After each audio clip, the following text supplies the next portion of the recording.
The desert town of Coyote Ridge clung to survival like a tick on a dog's back, sun-blistered, hard-edged, and quick to turn on its own. A single rail line split the land, carrying promises west and broken men east. Folks here lived by their own code. Swift justice, no second chances. That's why, when they caught her with silver in her stool bag, they didn't wait for a judge. Clara Boone stood bound to the rusted iron tracks under the searing July sun, wrists scraped raw from the coarse rope that lashed her down. Her lip bled where a deputy had struck her. Dust coated her copper hair, but her green eyes burned defiant even as the railroad crew set the smoke signal for the incoming train. She wasn't a thief by nature, but hunger and the debts of a dead father had left her few options. The crowd gathered with cruel curiosity, watching as the wind tugged her dress against her bruised frame. Thieves die hard in Coyote Ridge. Someone jeered. Not far beyond the hills, smoke curled into the sky. The 315 engine from Carson was right on time. Chapter 2. The Man with the Past. Colt McGraw smelled the smoke before he saw it. From atop his Mustang, Scout, he narrowed his eyes against the rising heat waves and spotted the thin black trail drifting above the rail line. Colt didn't care for towns anymore. Not since he buried his brother and rode off to forget the war and the bounty that came after. But something about Coyote Ridge tugged at him, like the ghost of a memory half remembered. He tightened his reins and leaned forward.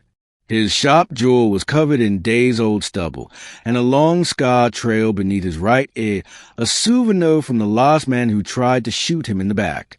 Then he saw her, a woman tied to the tracks, arms played like a broken doll, and not a single soul helping her. His gut turned to fire. "Giddy up, Scout!" he barked. The Mustang galloped, hooves pounding against the hardpan like thunder. Dust kicked high in his wake as a whistle screamed from the south. The train barreled toward the helpless woman, smoke bellowing like a dragon charging into battle. Chapter 3. Smoke and Steel. Clara blinked against the wind and grit, struggling against her bonds. The ground trembled as the train approached.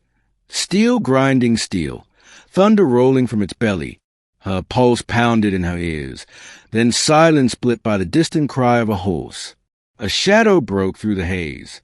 Colt rode like a man possessed, cutting through the crowd without slowing, gun drawn, firing once, twice, into the air. Men scattered, cursing. He didn't stop. Scout leapt the tracks and skidded beside Clara as Colt leapt from the saddle. "Hold still," he yelled over the roar. With his Bowie knife, he slashed the rope. Smoke engulfed them. Clara coughed violently as a train screeched against its brakes, far too close. Colt lifted her free just as the engine thundered past, missing her by a breath and a prayer. They tumbled into the date, Clara clutching his shirt, chest heaving. The crowd was stunned silent.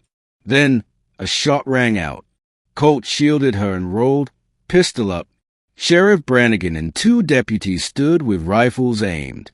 "You don't belong here, McGraw," the sheriff spat. Colt's voice was steady. "Then maybe I'll stay." Chapter 4. Blood and Ashes. They escaped that night. With Clara riding behind him, arms tight around his waist, Colt rode into the wilderness.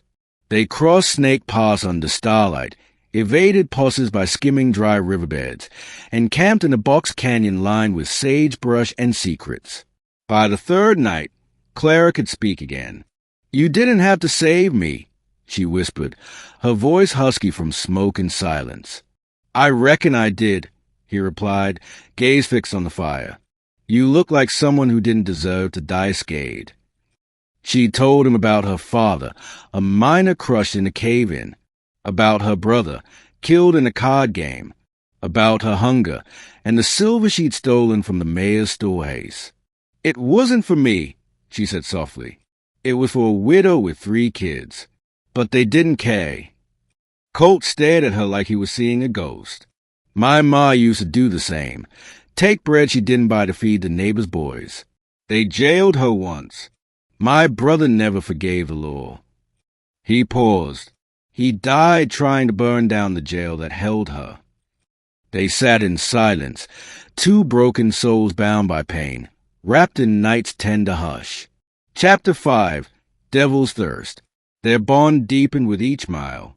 In the town of Devil's Thirst, they found refuge in a half-collapsed barn. Colt patched a bullet graze on her shoulder, whispering reassurances as she clenched her teeth. When fever took her, he stayed up all night cooling her brow with river water. And when he nearly died from a snake bite days later, Clara sucked the venom from his leg and cried when he opened his eyes again. They became inseparable, survivors forged by hardship and fire. But their peace couldn't last. One afternoon, while watering the horses, Clara spotted a rider on the ridge. Another behind him. Then 3 more. "They found us," she murmured. Colt loaded his rifle. "We'll make a stand." "No," she said. "We run to Dead Man's Hollow. There's an old prospector's cave. My father showed me when I was little." They rode like the devil was on their heels, because he was. Chapter 6. Hollow Redemption. Inside the cave, Clara crouched behind Colt, loading bullets into his belt with shaking hands. The sound of hooves and men echoed outside. Colt turned to her. "If I don't make it." "You will," she cut in. "Don't talk like that." He hesitated, then cupped her face. "If I do, I want you to know you saved me too." She kissed him, desperate, fiery, full of everything unsaid. "Then live. For me." Gunfire exploded outside. Colt returned it with deadly precision. Clara, too, took a rifle, aiming steady despite her fear. When one deputy slipped through the brush, she dropped him with a clean shot to the leg. After 2 long hours, the shootout ended. The posse retreated, wounded and beaten. Colt collapsed beside her. That was damn near war.